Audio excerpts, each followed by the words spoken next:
Hey everyone, it's me. And this is part 2 of our mini-series called How Did We Get Here?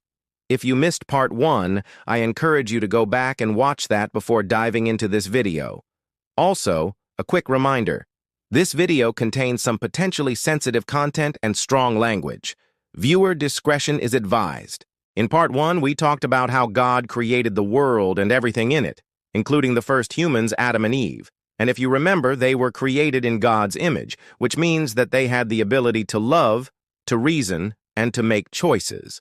But along with that gift comes the responsibility to choose what you're going to do with those things. And for Adam and Eve, their choice would have eternal consequences for themselves and for all of humanity. You see, God placed them in the Garden of Eden, which was like their own personal paradise. And while they could pretty much do whatever they wanted, there was one specific rule that they had to follow.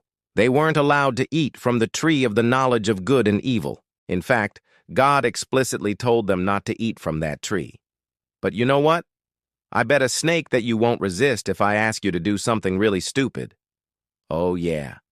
Hi, serpent. Hello, Satan. Yeah, that's right.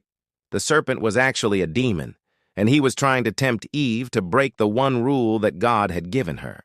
Now, initially, she resisted and told the serpent, "We're not supposed to do that. God said not to."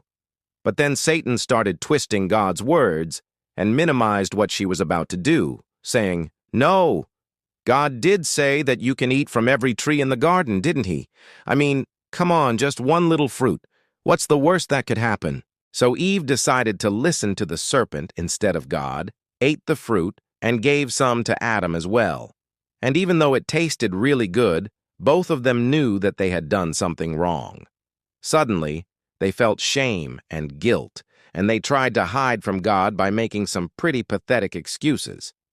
But God found them and asked them why they had disobeyed, and they both blamed each other. And God told them the reason they had been kicked out of the garden because now their eyes were open and they were now just like Him, full of knowledge, full of wisdom. And that wasn't a good thing. In fact, it was a very bad thing. Why?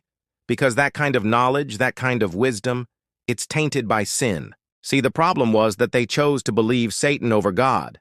And once they did that, sin entered the world, and it didn't stay in the garden. No, it came with them wherever they went. In fact, it spread to everyone and everything else on earth.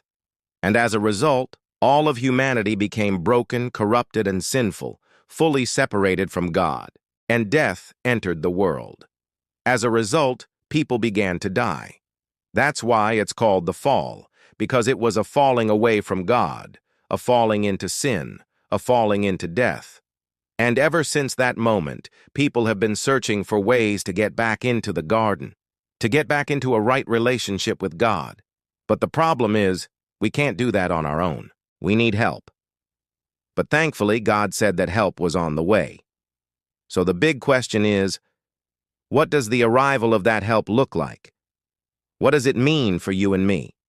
To find out, make sure to join us next time for part 3 of How Did We Get Here?